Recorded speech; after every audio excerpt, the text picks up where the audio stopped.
और यौन शोषण का आरोप स्कूल के सफाई कर्मी अक्षय शिंदे पर लगा था, जिसे लेकर लोगों ने प्रदर्शन और हंगामा किया था। इस केस की जांच कर रही एसआईटी की टीम आज बदलापुर थाने पहुंची है। आईपीएस आरती सिंह एसआईटी टीम को लीड कर रही है और इस मामले में ऑलरेडी 3 लोकल पुलिस इंस्पेक्टर्स का तबादला कर दिया गया है, क्योंकि उन्होंने केस की ठीक से शिनाख्त नहीं की, ना ही केस फाइल दर्ज की।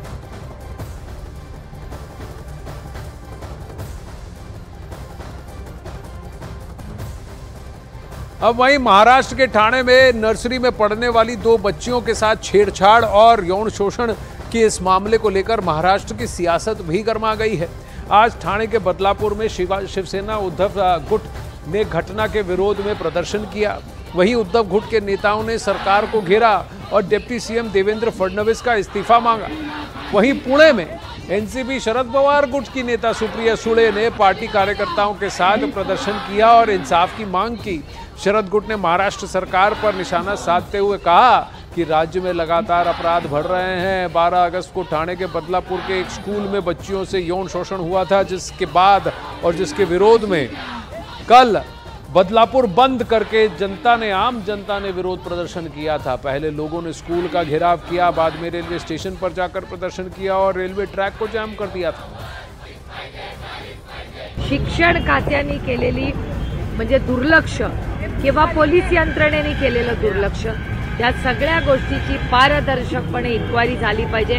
पण पोलिसांच्या बदल्या करून प्रश्न सुटणार नाही, ही नैतिक जबाबदारी गृहमंत्र्यांनी घेतली पाहिजे। आणि मला असं वाटतं की नैतिकतेच्या आधारावर या राज्याच्या गृहमंत्र्यांनी या सगळ्या गोष्टीची जबाबदारी घ्यावी। त्या बिचाऱ्या पोलिसाच्या मागे लावून बदल्या करून गृहमंत्र्याची जबाबदारी सुटत नाही। या सगळ्या कृती आणि एक नाहीये, अनेक दिवस मी म्हणते की महाराष्ट्रात क्राइम वाढतोय।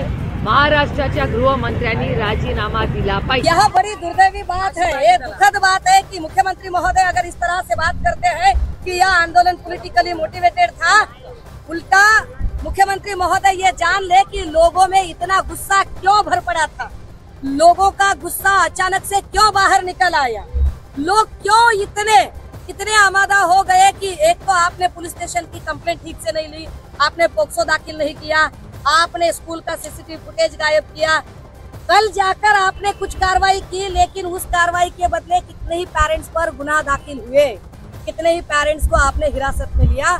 हम आज उसी का निषेध करने के लिए वामन महात्री को हिरासत में लिया जाए और श्वेत पत्रिका, हमें महिला अत्याचार की श्वेत पत्रिका दीजिए। देवेंद्र जी इस्तीफा दीजिए, हम पुलिस।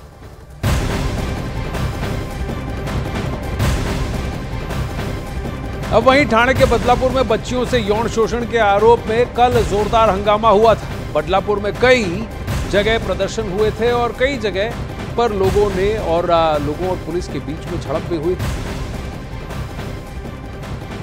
अब महाराष्ट्र के सीएम ने आंदोलन और प्रदर्शन पर सवाल खड़े किए हैं। उन्होंने कहा कि लोगों का गुस्सा समझ में आता है, लेकिन आंदोलन ऑन द स्पॉट हुआ तो लोग बैनर और पोस्टर लेकर कैसे पहुंचे। उन्होंने कहा कि इतनी जल्दी पोस्टर छप कैसे गए। उन्होंने दावा किया कि सीसीटीवी से ये साफ हुआ है कि आंदोलन के लिए गाड़ियों में भरकर भीड़ पहुंची थी, भीड़ लाई गई थी। उन्होंने इसे राजनीतिक साजिश बताया। भरून त्या ठिकाणी आंदोलनकर्ते आले होते आणि मंत्री महोदयांनी समजून त्यांच्या सगळ्या मागण्या होत्या, त्या सगळ्या पूर्ण केल्या, तरी हटायचं काम नाव घेत नव्हते। याचा अर्थ त्यांना हे बदनाम करायचं होतं सरकारला आणि एवढ्या मोठ्या प्रमाणावर 8-9 तास रेल्वे रोखणं म्हणजे खरं म्हणजे देशाचं नुकसान आहे, रेल्वेच्या संपत्तीचं नुकसान आहे।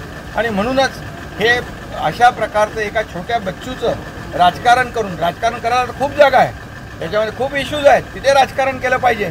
या छोट्या बच्चूची दुर्दैवी जी घटना घडली त्याचं राजकारण करणं खरं म्हणजे ज्यांनी केलंय त्यांना लाज वाटली पाहिजे, शर्म वाटली पाहिजे।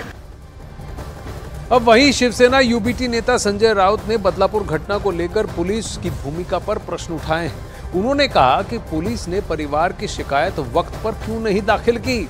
साथ ही संजय राउत ने बदलापुर के आरोपी के घर बुलडोजर एक्शन की मांग की। जो लोग सड़क पर उतरे हैं, आप उनके खिलाफ आपराधिक मामले दायर करते हो? सबसे पहली बात है, ये क्यों हुआ? जिस संस्था में ये हुआ, ये संस्था किसकी है?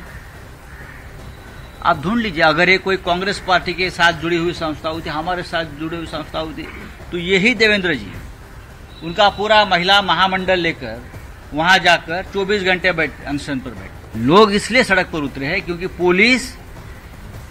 पुलिस स्टेशन पर उनका अपराध दाखिल नहीं कर रहे थे। लोग एफआईआर लॉन्च नहीं कर रहे थे, दबाव में थे। पुलिस किसका दबाव था? पुलिस के ऊपर।